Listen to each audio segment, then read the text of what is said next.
Friends, జగద్గురు శ్రీ మధ్విరాట్ పోతు వీరమేవ స్వామివారి గృహం గురించి చెప్పుకున్న తర్వాత రవ్వలకొండ నెచ్చమ్మ మఠం దగ్గర నుంచి 5 కిలోమీటర్ల దూరంలో ఉన్నటువంటి రవ్వలకొండ పుణ్యక్షేత్రానికి వచ్చాము. అక్కడ మీరు గమనిస్తే బ్రహ్మంగారు స్వామివారు గోవులను కాచుకొని ఇక్కడ దాకా వచ్చి ఇక్కడ గృహలో తపస్సు చేసి కాకిని రచించేవాడు. ఆ గృహలో మనం రావడం జరిగింది. చూడండి ఫ్రెండ్స్, గృహ ఎంత హైట్లో ఉన్నది. ఇక్కడ వచ్చి మనం బెండ్ అవుతూ ఉండాలి. ఏమాత్రం కొంచెం తేడాపడినా కూడా తలకే టంగ్ అనుకుంది. జాగ్రత్తగా చూసుకొని రావాలి. కానీ ఫ్రెండ్స్, అతను కాకినాడ రాసిన అమూల్యమైన ఆ ప్లేస్ మనం చూద్దాం. ఒకసారి చూడండి ఫ్రెండ్స్, ఇక్కడ మనకి భక్తుల సౌకర్యార్థం ఎక్కడెక్కడ లైట్లు మొత్తం అమర్చడం కూడా జరిగింది. చూడండి ఫ్రెండ్స్, ఎంత లోపలికి ఉంది ఈ గృహ. ఇదిగోండి. చూడండి ఫ్రెండ్స్, మనం ఇదే ప్లేస్ లో కనుక కొద్ది దూరంగా వెళ్ళగలిగామంటే ఇక్కడ మహానందికి దారి అంటే ఇక్కడ మంచి మనం వెళ్ళగలిగితే నేరుగా మహానంది చేరుకోవచ్చు. ఈ లోపల కనుక మనం కనుక కొద్ది దూరంగానే ట్రావెల్ చేయగలిగాము అంటే మన మహానందిని చేరుకోవచ్చు అని ఉంది. అలాగే నెక్స్ట్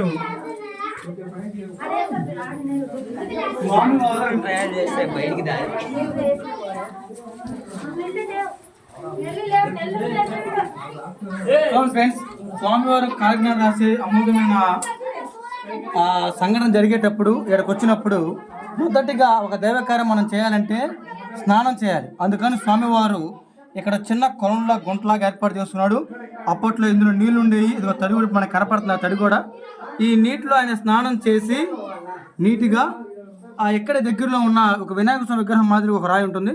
ఆ వినాయకుని విగ్రహాన్ని పూజించి ఆ తదుపరి ఆయన కాకినాడ రాసేవాడు. ఇప్పుడు ఆ వినాయకుని విగ్రహం చూద్దాం మనం. అక్కడ స్వామివారు స్నానం చేసి అక్కడి నుంచి వచ్చేది ఇక్కడ ఈ రాయిని వినాయకుడిగా భావించి ఈ రాయిని పూజించేవారు. మీరు గనక ఈ రాయిని గనక క్షుణ్ణంగా పరిశీలిస్తే వినాయకుడి ఆకారం ఇందులో మీకు కనపడటం జరుగుతుంది. ఆ చెయ్యి అభయం ఇస్తున్నట్టు ఆ చెయ్యి రూపం కానీ చూడండి ఫ్రెండ్స్, ఇది బొటన వేలు, ఇది అభయం ఇస్తున్న రూపం, ఇది ఆయన యొక్క తొండం, ఇది ఆయన యొక్క బొజ్జ ప్రాంతము, ఇదిగో ఆయన కాళ్ళు ప్రాంతము.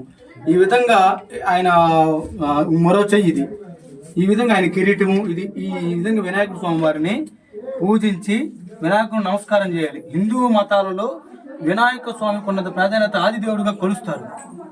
అటువంటి వినాయక స్వామిని పూజించి ఆ తదుపరి కాకినాడ రాసిన ప్లేస్ మనం ఇప్పుడు చూడబోతున్నాం. జస్ట్ వెయిట్, ఆ కాకినాడ రాసిన ప్లేస్ చూద్దాం.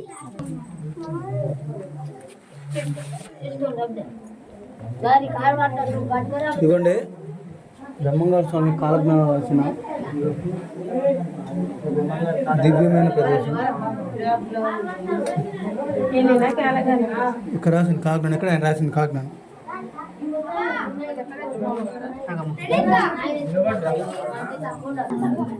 చూడండి ఫ్రెండ్స్, బ్రహ్మంగారు స్వామి కాలజ్ఞానం అంటే ఆవులను తీసుకెళ్ళి అక్కడ పెట్టేసి వెళ్ళిపోతున్నాడు అని చెప్పని తన చుట్టుపక్కల వాళ్ళు అచ్చమ్మ చెప్పడం వల్ల అచ్చమ్మ బ్రహ్మంగారు స్వామి వెనకాలే ఫాలో అయ్యి ఈ గృహలోకి బ్రహ్మంగారు స్వామి వెనకాల ఆమె కూడా గృహలోకి వచ్చి బ్రహ్మంగారు స్వామి వారి కాలజ్ఞానం రాస్తున్నాడని తెలుసుకొని ఇదిగో ఈ ప్లేస్ నుంచి అమ్మవారు అచ్చమ్మ విగ్రహం చెక్కారు.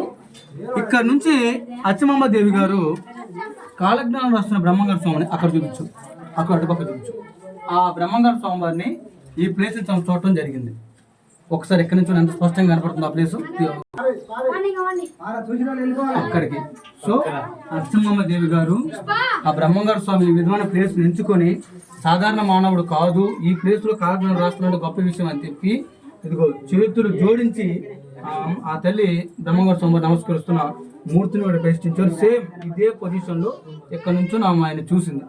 ఇది చూసిన తరువాత ఇంటికి వెళ్ళి ఆ అచ్చమ్మ దేవి గారు బ్రహ్మంగారు స్వామి వారిని, నా మనవడు పాప ఈ మనవడికి చూపు లేదు, ఆ చూపు ఇవ్వమని వేడుకుంటే, ఆమె కొడుకు చూపు ఇవ్వమని వేడుకుంటే బ్రహ్మంగారు స్వామి గారు అలా కొడుక్కి చూపు ఇవ్వటం కూడా జరిగింది. ఇది చూసారా ఫ్రెండ్స్, ఎక్కడి నుంచి ఇదే గృహలో నుంచి శ్రీశైలానికి కూడా దారి ఉండటం మనం గమనించవచ్చు. చూడండి ఫ్రెండ్స్, అదిగో ఇది శ్రీశైలానికి దారి.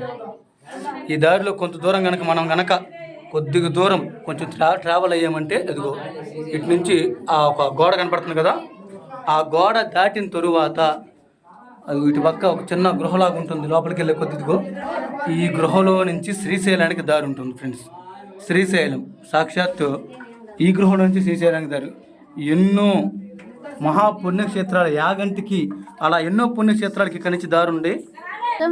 ఫ్రెండ్స్, మనం బ్రహ్మంగారు స్వామి గృహని చూడాలంటే మనం చూడండి పైనుంచి ఎంత దూరం అనేది కిందకి వచ్చి ఈ కింద నుంచొని ఇదిగో ఈ గృహ లోపలికి చేరుకుంటే గాని ఆయన రూపాన్ని మనం చూడలేము, ఆయన ధ్యానం చేసే ప్లేస్ మనం దర్శించలేము.